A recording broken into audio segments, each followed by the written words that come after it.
Women should not exercise judgment in political affairs. If we allow women to vote, it will mean the loss of social structure. Vote for women! Fight for women! Vote for women! Arms up. You work at the laundry? Part-time from when I was 7, full-time from when I was 12.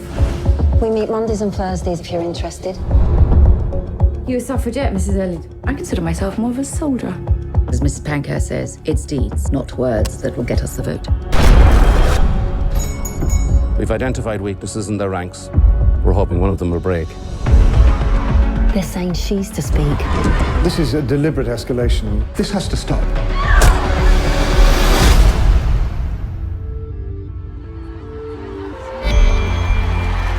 For 50 years, we have labored peacefully to secure the vote for women. We've been ridiculed, battered, and ignored. Punish those responsible, whatever way you can. Mama! All my life, I've done what men told me. Well, I can't have that anymore. Took my love, took it down. I incite the women in Britain to rebellion. Can I sail through the changing ocean tides? Can I handle the seasons of my life? We break windows.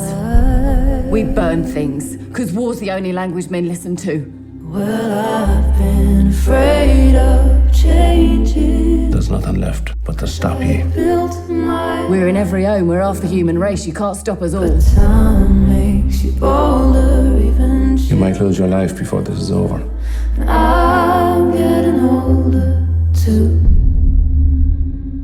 We will win. I take my love, take it down.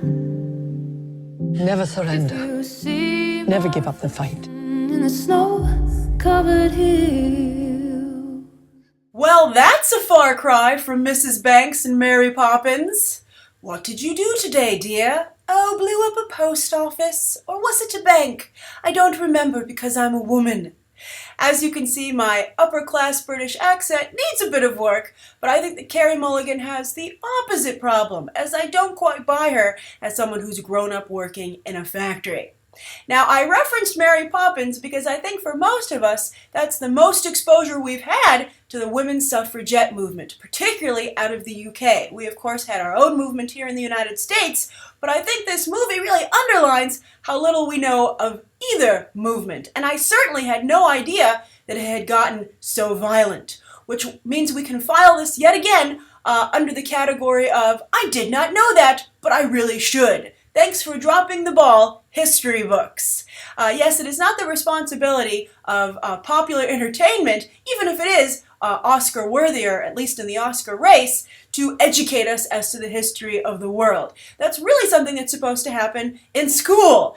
So I am continually amazed how the textbooks that we are given and the lectures from our teachers fail to really show the diversity of history, right? I mean, I've recently, in particular, heard a lot of things about, different ethnicities playing a stronger role in the shaping of this nation, for instance. Even Lafayette, a really pivotal figure in the American Revolution, a French general, it's recently been revealed to me that there's a good chance he was gay, which is why he was drummed out of the French army and was available to help the Americans. And that's kind of important. But that leads me to my next point. Because this is popular entertainment and it's not a history book, you really start to wonder how much of this is created for dramatic effect or to get people's attention, right? Because these aren't history books. So what, are they being called to task for being historically accurate? It's based on true events, but are they fudging the truth? And I think when you're dealing with something that's so important, you really do, as a filmmaker, have to be truthful to what actually happened. You shouldn't embellish it, again, for dramatic effect. So you really just create this gray area of where people like myself are like, wow, this seems really important and I should have known this. Shame on you, history books, but yet shame on you, movie, for exaggerating. Now, I think that already, I fear, as soon as I watched this trailer, I said to myself, I fear the comments section which will accompany such a trailer and trailer review. But I think in that regard, it just illustrates how little to some degree things have changed since this happened with the women's suffragette movement, certainly in the UK and perhaps in the United States. It's really a shame that there's such anger and hatred toward any demographic when it tries to expand its territory, where it can go, what it can do. And there's always this friction because, it's a competition. And I'm sure that there will be, and the people who, and I'm sure this will be in the comments, but there's always these comments when we discuss this topic of conversation. But there's always someone like, why do you hate white guys? Leave white guys alone, etc., etc. But the real heart of the matter is that when we all started society, white guys got to the finish line first, took everything and have all the territory, so you feel besieged because you're holding all the cards, right? So when every other demographic, be it gender or ethnicity, tries to say, hey, I would like to not take that card from you, but hold it as well, any group would when they have to, give up ground, they get upset. So I guess what really bothers me about this trailer is that it doesn't seem very, I think, fair. It seems very one-sided, which is frustrating to me because I know how sensitive an argument this is, right? And I think that it's always dangerous when any group on either side assumes that it is 100% righteous. I think the line that really bothered me the most about this trailer was when Carey Mulligan's like, war is the only thing men understand. And I was like, that's a pretty big, blanket you're draping all over all of men. I think maybe some guys or the people who are in power are having that situation, but I'm sure there are some women who don't want to have the vote either because they don't want to, upset the apple cart. They're like, I have it pretty good.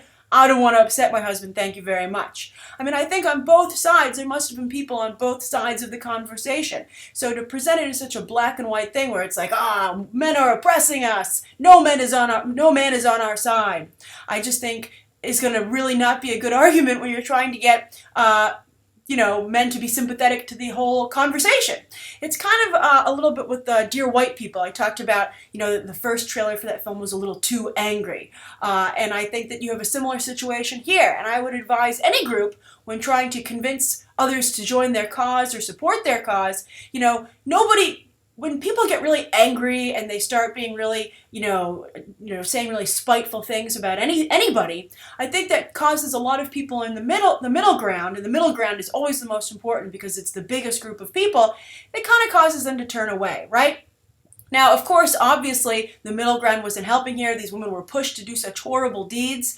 But, basically you have women here resorting to terrorism. And that is a very tricky subject indeed. Very, very, very tricky, especially in today's environment to address. So I think this is like a giant, grenade that this movie is tackling here.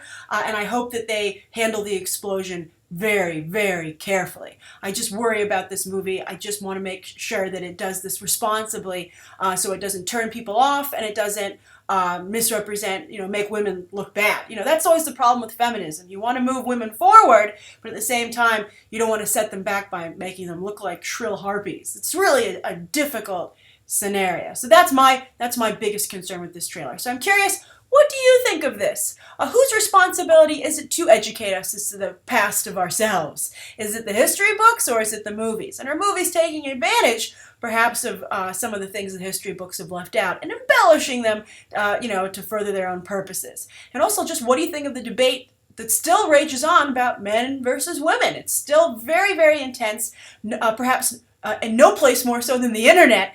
And I think that that's why a movie like this really has to be careful to make sure people are open to seeing it instead of like, you know what, I fight about men and women on the internet all day long. I don't need to see a movie about it. All right, so that's my review of Suffragette. I'm very curious to continue the conversation with you down below, and you can check out some other episodes right now.